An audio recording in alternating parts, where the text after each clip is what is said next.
Welcome to Drift. This is a channel where we talk about everything that has to do with your Canadian study permit.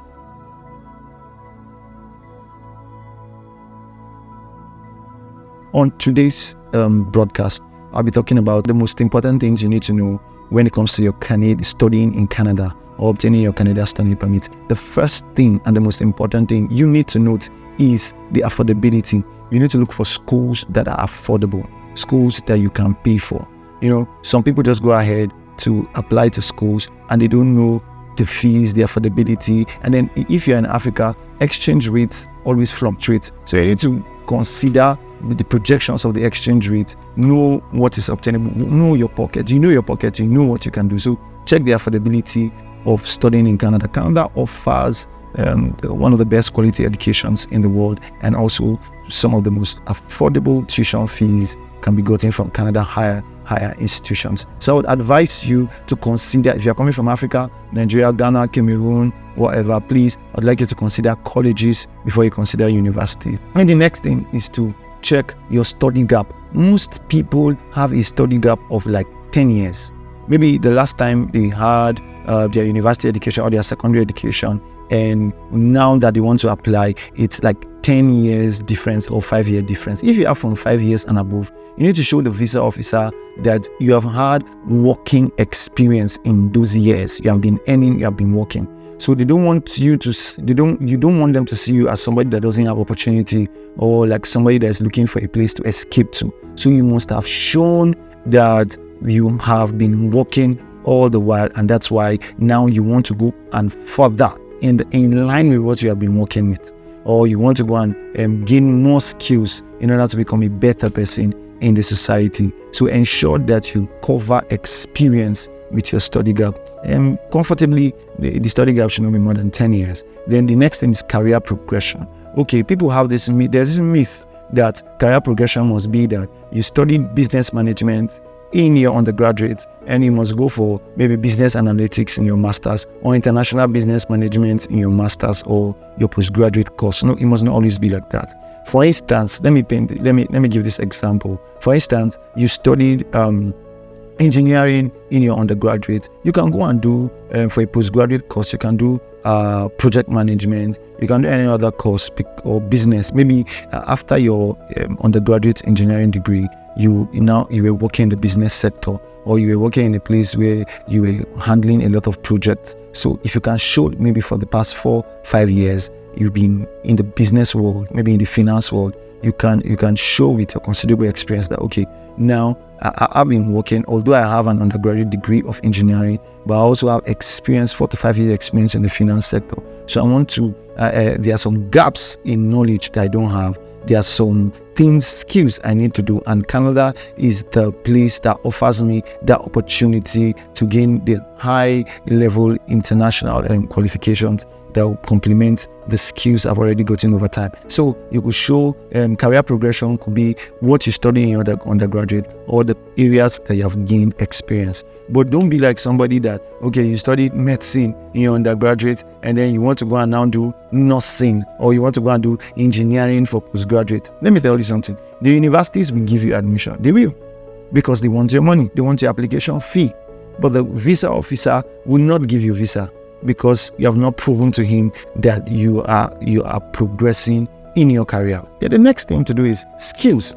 Please and please, a lot of Nigerian students or Africans are stranded in Canada. Ensure that before you go to Canada, have a skill. Possibly have an online skill. Have something, a tech skill that you could offer online, so that while you are going to school, the time you have 20 hours as an international student to work, they're even considering extending the time. But you can also have a skill that you can offer online, a tech skill, or have a physical skill, like learn how to plate, learn how to fix nails, then you can bake cake. There are African communities there, and they do events. They give birth to children. They celebrate their birthdays. Make sure you have those skills. Learn how to plate, learn how to have a haircut. Like, just have a skill, have something that you can do that can fetch you money, because most people just pay their tuition deposits and then they get to Canada and they're not able to afford the balance of their tuition. So, but if you have a skill, it will afford you the opportunity to make life easy for you. Don't go to Canada without a skill. The next thing you should also check is the institution you are going to. Is it a designated learning institution? Not all institutions in Canada are designated learning institutions. You must go to the IRCC website and check. I'm going to put a link on the description below where you can be able to verify which school is a designated learning institute. So when you go to the IRCC website, type the name of the school you are considering. If it's a DLI or a designated learning institute, you will know. And do they offer courses that are eligible for postgraduate work permit? Most Africans going to Canada don't want to return. You and I know that you don't want to return. So, and what will give you a resident permit is if you do a course that is eligible for PGWP, postgraduate work permit. So those courses now, once you do it maybe for 1 year or 2 years, you are now eligible for 1 or 2 years work permit. So from that work permit, you can now apply for a residency permit. So in line with that, if it's within your power, choose a course that we call a co-working program. We call it co-op programs.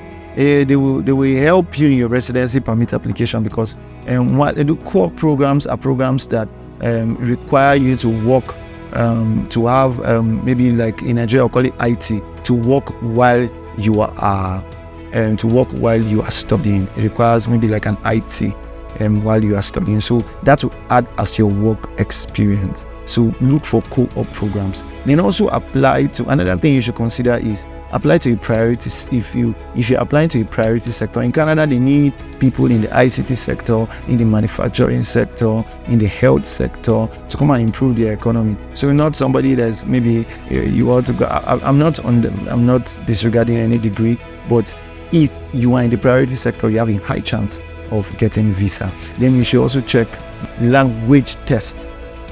If you're from an English-speaking country, you don't need a language test. You don't need it. But if you're from a French-speaking country, a Francophone country, you need to be able to do your English test, maybe from IELTS or Duolingo and the rest. But if you're not from an English-speaking country, don't think about tests. Don't think about an English test. You can get your study permit without writing a test. Then another thing you should consider is your letter of explanation. Your letter of explanation, which is your study plan. Your study plan. This is the holy, apart from proof of funds, this is the holy grail. Ensure that somebody writes it for you, a professional. And that's why we are here. You can contact us, we write it for a minimal fee. We've had 90% success rate. Ensure that you have a professional write it for you if you are not skilled at writing. Most people have done everything well and then they missed it in the letter of explanation. Just like in medicine, they usually advise doctors, don't treat your child or don't treat yourself because you'll be sentimental about it.